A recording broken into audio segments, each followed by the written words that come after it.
Hello friends, welcome YouTube channel के अंदर आप सभी का स्वागत है। आप सभी साथियों के लिए बहुत ही इंटरेस्टिंग और प्यारी सी अपडेट लेकर आ चुका हूँ। यानी कि सबसे इंपॉर्टेंट अपडेट बता दूं, मिनिस्ट्री ऑफ डिफेंस की तरफ से जो वैकेंसी है वो आप सभी साथियों की यहाँ पर क्या कर दी गई है, रिलीज आपकी कर दी गई है।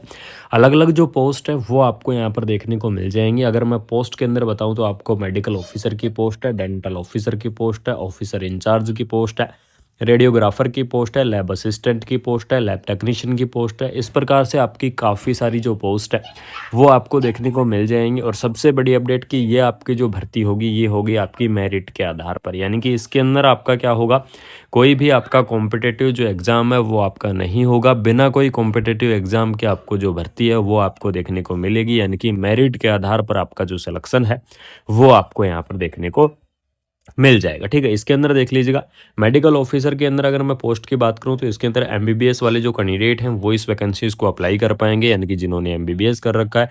डेंटल ऑफिसर की मैं बात करूं तो बीडीएस वाले जो कैंडिडेट हैं वो इस वैकेंसीज को अप्लाई कर पाएंगे। ऑफिसर इंचार्ज की अगर मैं यहाँ पर बात करूँ तो आपको और भी वैकेंसियाँ। रेडियोग्राफर की अगर बात करूँ तो आपके पास डिग्री या डिप्लोमा होना चाहिए रेडियोग्राफी के अंदर।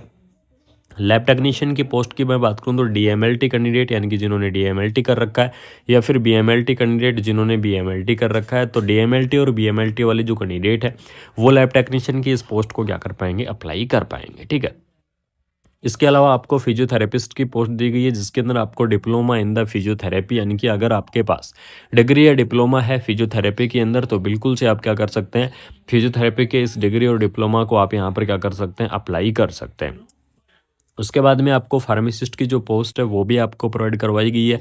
फार्मासिस्ट की इस पोस्ट के अंदर सबसे पहले आपकी 12th पास होनी चाहिए साइंस के साथ, सबसे पहली चीज़।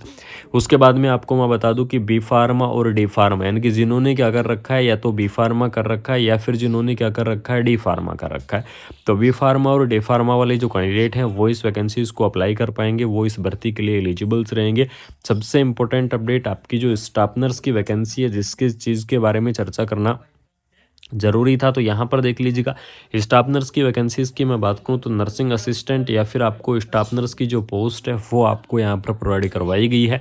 और स्टाफ नर्स की इस पोस्ट के अंदर जीएनएम डिप्लोमा या फिर डिग्री वाले जो कैंडिडेट हैं वो इस वैकेंसीज़ को अप्लाई कर पाएंगे। यानी कि जो जिन्होंने जीएनएम कर रखा है वो कैंडिडेट भी क्या कर सकते हैं, इस वैकेंसीज़ को अप्लाई कर सकते हैं। जिन्होंने बीएससी नर्सिंग कर रखा है वो कैंडिडेट अप्लाई करेंगे, जिन्होंने पोस्ट बीएससी नर्सिंग कर रखा है वो कैंडिडेट भी क्या करेंगे, इस पोस्ट को अप्लाई करेंगे। यानी कि चाहे आपने नर्सिंग के अंदर डिग्री की हुई है, चाहे आपने नर्सिंग के अंदर डिप्लोमा किया हुआ है, डिग्री और डिप्लोमा वाली जो कैंडिडेट है वो इस वैकेंसीज़ को क्या कर सकते हैं, यहाँ पर आप अप्लाई कर सकते हैं।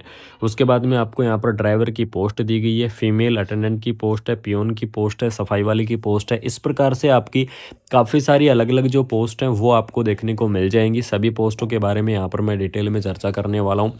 असेंशियल क्वालिफिकेशन की मैं बात करूँ तो ये जो आपकी वैकेंसियाँ हैं, यानी कि स्पेशली आपकी जो स्टाफ नर्स की वैकेंसी है इसके अंदर नर्सिंग के अंदर डिग्री वाले जो कैंडिडेट हैं वो अप्लाई करेंगे, नर्सिंग के अंदर डिप्लोमा वाले जो कैंडिडेट हैं वो अप्लाई करेंगे। यानी कि चाहे आपने नर्सिंग के अंदर डिग्री कर रखा है, चाहे आपने नर्सिंग के अंदर डिप्लोमा कर रखा है, बिल्कुल से आप क्या कर सकते हैं, इस वैकेंसीज़ को यहाँ पर आप अप्लाई कर सकते हैं। ठीक है, उसके बाद में यहाँ पर देख लीजिएगा, एप्लीकेशन फॉर्म की बात करूं कि एप्लीकेशन फॉर्म को आपको किस प्रकार से फिल करना है। तो एप्लीकेशन फॉर्म के लिए आप यहां पर देख लीजिएगा, आपको फिल करना होगा ऑफलाइन तरीके से, यानी कि इसकी जो ऑफिशियल वेबसाइट है उस ऑफिशियल वेबसाइट से आपको एप्लीकेशन फॉर्म को फिल करना होगा। उसके लिए आपको यहाँ पर फॉर्मेट डाउनलोड करना है, यानी कि एप्लीकेशन फॉर्म का जो आपका फॉर्मेट दिया गया है उस फॉर्मेट को आपको क्या करना होगा, डाउनलोड करना होगा। और उस फॉर्मेट को डाउनलोड करने के बाद में आपको वहाँ पर क्या करना है, आपको उसको कम्प्लीटली फिल करना है। और उस फॉर्मेट के साथ में आपके जितने भी डॉक्यूमेंट्स हैं, यानी कि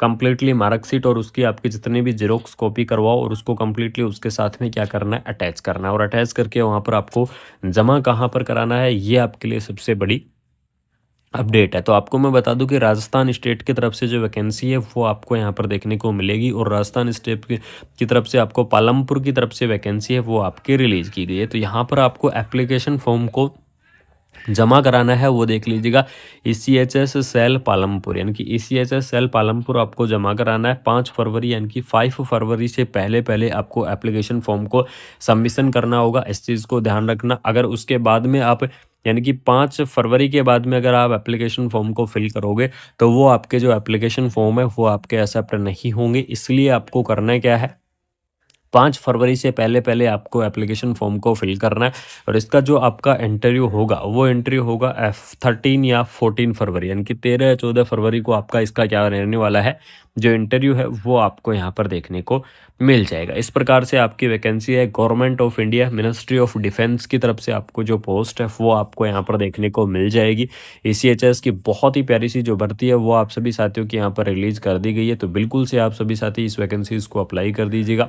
ECHS सेल पालमपुर की तरफ से जो वैकेंसी है वो आपको यहाँ पर देखने को मिल जाएगी। अगर मैं स्टेट की बात करूँ तो आपको यहाँ पर राजस्थान स्टेट की तरफ से जो वैकेंसी है वो आपको यहाँ पर क्या की गई है, प्रोवाइड आपको करवाई गई है। तो बिल्कुल से जो भी इंटरेस्टिंग कैंडिडेट है बिल्कुल से अप्लाई कर दीजिएगा। अगर आपका किसी भी प्रकार का कैसा भी अगर आपका डाउट है तो बिल्कुल से आप क्या कर सकते हैं, कमेंट बॉक्स के अंदर कमेंट कर सकते हैं। आप सभी साथियों के डाउट क्लियर करूंगा, आप सभी साथियों को कंप्लीटली जो आपका रिप्लाई है वो आपको मैं करने की कोशिश करूंगा। और साथ में आपको मैं बता दूं कि आपकी जो ये भर्ती है बहुत ही शानदार सी वैकेंसी आपकी रिलीज़ कर दी गई है आर्मी की तरफ से मेरिट के आधार पर। सबसे बड़ी अपडेट आपकी ये है कि आपकी जो भर्ती होगी ये होगी मेरिट के आधार पर, यानी कि इसके अंदर आपका कोई भी एग्ज़ाम नहीं होगा और यही आपके लिए सबसे बड़ा बेनिफिट रहेगा कि बिना कोई एग्ज़ाम के आपको जो भर्ती है वो आपको देखने को मिल जाएगी। तो बिल्कुल से आप इस वैकेंसीज को अप्लाई कर दें। ऐसे ही सपोर्ट एंड प्यार बनाए रखना। जिन साथियों ने अभी तक चैनल को सब्सक्राइब नहीं किया है या फिर जो साथी